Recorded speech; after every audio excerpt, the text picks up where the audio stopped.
And welcome back, everybody. This is Crypto Snacks. It is the 11th of January 2022.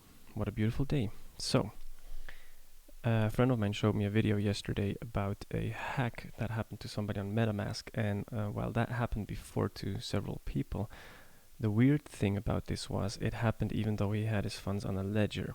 And he was pretty sure that his private key wasn't exposed. So, that raised some questions, and after that 5-minute video, well, I went on a 10-hour journey trying to figure out what happened. So just to say, I'm not a developer, so I don't fully understand this at all, but we're in crypto, and it's the best thing to educate yourself, so I try to grasp what is going on here. So basically, when you interact with DeFi protocol, liquidity pool providing, swapping coins to a layer 2, you probably interact with a smart contract, most certainly.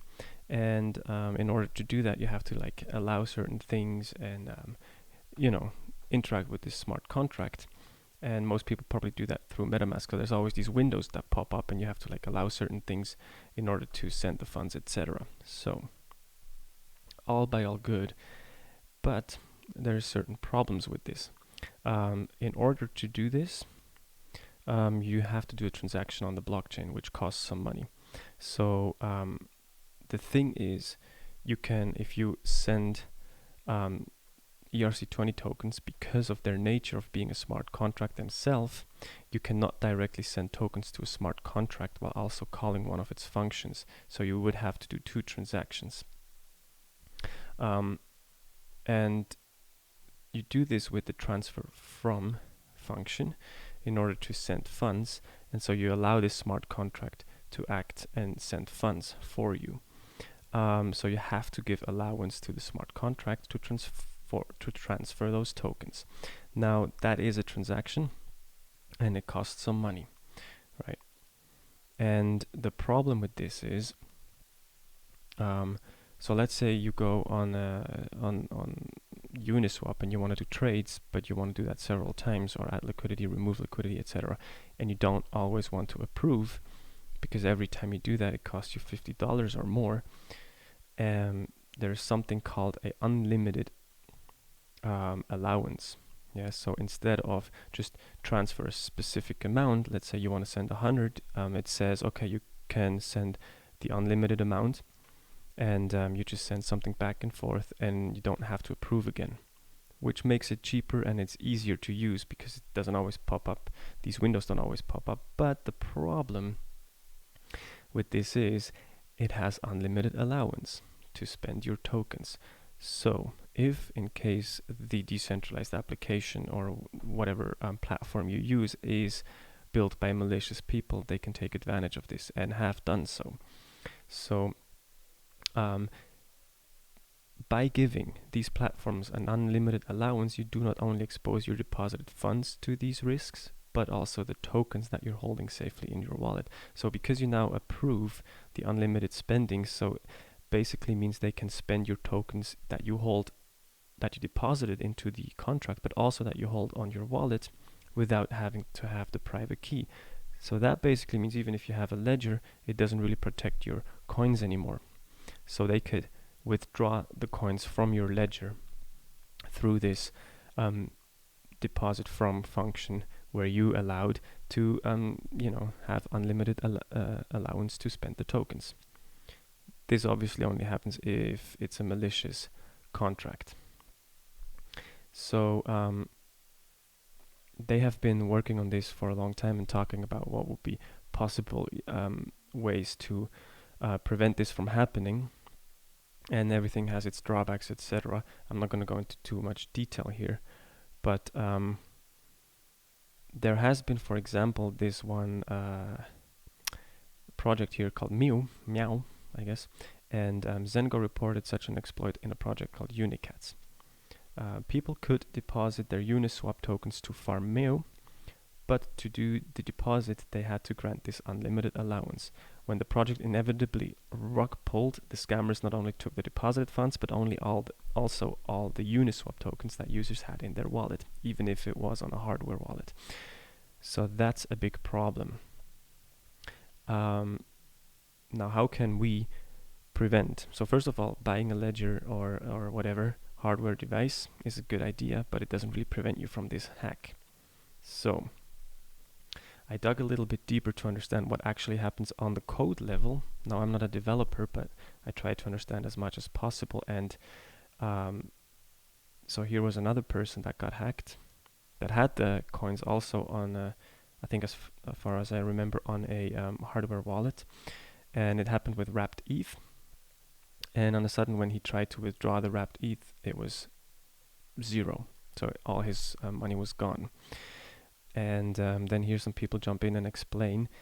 And so basically what happened is, through the contract where it had this unlimited allowance part in there, he basically gave allowance to withdraw the funds. So this is the malicious code.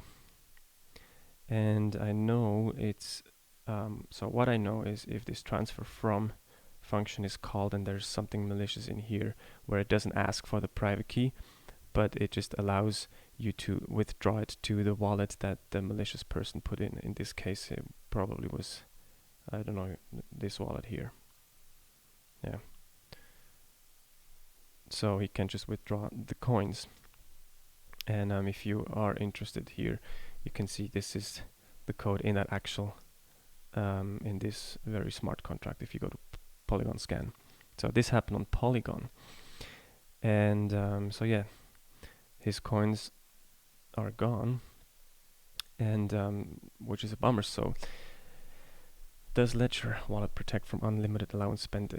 No, again, I just want to say this again. So people probably always feel safe if they have a ledger, like, oh, this can happen to me, this could happen potentially to you if you give this allowance to the wrong smart contract, because it is a part of the smart contract and it doesn't require a private key, as far as I understand. Now, maybe I'm wrong. If somebody thinks I'm completely wrong here, please leave a comment and explain it, because I just really tried to understand this.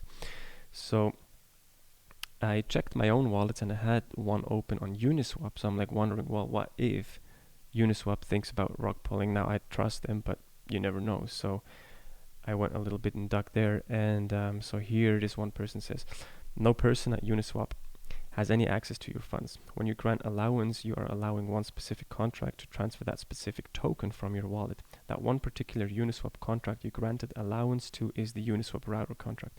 You can look on revoke.cash and click on the Uniswap link, which takes you to the Ether scan page, which has the verified source code. Search for transfer, safe transfer from, and you will see that every time that function is called, msg.sender is passed in. That means only the sender of the transactions tokens are used. So if I guess this function is called and you have this in there, the msg.sender, basically only you can spend those tokens. I'm not capable enough or knowledgeable enough to verify this in the Uniswap smart contract, but I trust it. But anyways, therefore, no one at Uniswap can do anything with your funds. Only you can call that function to take your own funds and add liquidity or swap. However, this is true in the case of Uniswap, but not all other cases. Some contracts have the functionality to replace the logic that runs bypass of proxies, so you might not be able to trust the allowance that you give to be safe. By summary, leaving unlimited for Uniswap isn't a bad idea, since it allows you to swap the token later without doing another approval transaction. For services you don't know and haven't verified the code, you should revoke allowance. Now, what do you do if you don't know how to verify the code, like me in my case? I just keep reading a little bit more. And so this guy, again, if you understand Solidity and see that it can be, oh, yeah, no, this is something else. So in my case, if you don't really know what you should do now, is you can go to this website tac.dapstar.io and connect to your wallet. Now, I have a little wallet here, and I'll go check my allowances for this specific wallet. Now, it's only a test wallet, so I don't have anything in there, so it doesn't show anything. But normally, it will show up here. Yeah, there's another one here called app.unrect.net, where it's basically the same. You connect, and it will show you down here the smart contracts that are open, so where you have a certain allowance open. If they show up, there should be normally the contract address, and you can click on that and it will get you to Polygon scan or Etherscan or whatever second layer it is on, and you can go see that code for yourself. That's about how far I can go with this. I cannot really verify the code by itself, but Reddit definitely has a lot of people on it that could help you further with this. So what would I do if I were you is just go and put in your wallet addresses here and double check and see if there's any place where certain unlimited allowances are open, and then if they are some, click on them and check where they're from, if it's from Uniswap or if it's from some other decentralized exchange, and then maybe check a little bit on Reddit if these are safe to trust. The Uniswap has been audited and should be considered safe, but it's still not enough to convince certain people. So there's still people that say you shouldn't leave them open, but I guess it's up to you. But an interesting part that I read somewhere is that somebody said, well, if they do actually rug pull, they wouldn't probably do it on you, because taking $1,000 and have such a valuable exploit, in public, they probably would go for a bigger fund or a bigger fish than you. Anyways, what I found interesting though is this part. Finally, if you really want to get in the weeds of all this, you have to go look at the contract, and if you understand Solidity and see that it can be upgraded to another version of the source code, then the contract owners have the ability to swap out the source code for whatever malicious coin-stealing source code they want, and you should be very wary. So basically there's even a part in the code where you could say, I can upgrade this code. Scary. So if anybody knows where and how this would look, please leave a comment so we can go check it out and see how that looks. Anyways, this was it for today. So, go double check, make sure all your smart contracts that you gave approval to or interacted with, that they are not malicious. If there's any unlimited allowance parts in your wallets or that are open, go check them out and make sure they're safe. And stay safe out there. Also, if you connect to another decentralized exchange, just be a little bit more careful with the MetaMask pop-up or the other pop-up windows and see what you actually give allowance to. Anyways, this was it for today. I wish you a wonderful day. Peace.